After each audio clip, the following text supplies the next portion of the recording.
La petite introduction, moi j'ai commencé mon parcours dans le monde agricole, donc parce que j'ai fait des études en agriculture, j'aimais ce milieu, mes parents étaient agriculteurs et j'ai fait une année de commerce pour me spécialiser. J'ai travaillé chez un marchand d'aliments du bétail et je travaillais dans le nord de la France à mettre en place des partenariats avec les agriculteurs et prospecter pour vendre de l'aliment du bétail, installer des poulaillers label rouge. Voilà, toujours sur les routes dans le milieu rural.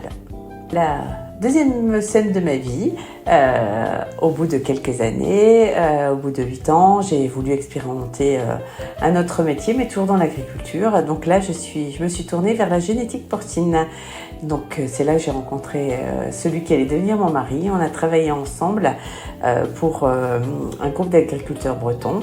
Et moi, j'étais chargée de commercialiser leur génétique dans le Grand Nord, de Rouen à la Belgique. Et donc j'étais toujours sur les routes, mon mari aussi, et là on a envie de faire une petite pause. Alors, comme on était toujours sur la route, c'est difficile de créer une vie de famille, et puis on avait aussi envie de monter notre propre entreprise. Ce qu'on a fait, c'est qu'on est allé au salon de la franchise et on a découvert comment fonctionnait une franchise et on a regardé un petit peu ce qui nous plairait à tous les deux. Et on a eu envie de se lancer à notre compte.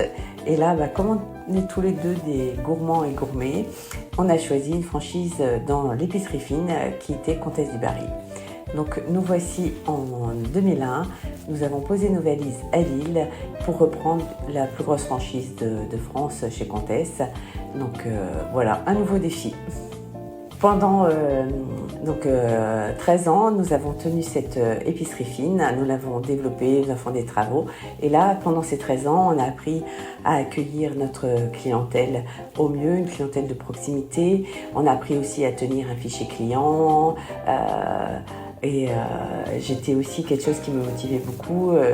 Il y avait un conseil consultatif de l'ensemble des franchisés. J'en sais partie et j'adorais animer, aller choisir les produits au siège et regarder un petit peu les stats, la partie marketing, comment on allait communiquer au moment de Noël, etc.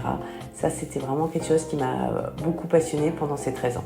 Donc là, c'est l'expérience. Je parlais plus de l'expérience de mon mari. Lui, ce qu'il a continué d'acquérir et développer, c'est toute la partie comptabilité. Ça a toujours été quelque chose qu'il aimait, les chiffres, gérer l'entreprise. Et c'est vrai que combien de fois il nous disait je sais déjà où on va, quel résultat on aura. Ça, il adorait associer les chiffres et viser le développement de l'entreprise. Donc au bout de 13 ans, il commençait à me dire c'est toujours la même chose. Il y a toujours les pics d'activité dans une épicerie fine, Pâques, les fêtes des perles, les fêtes de Noël. Et au bout de 13 ans, il avait fait le tour. Donc on est retourné au salon de la franchise.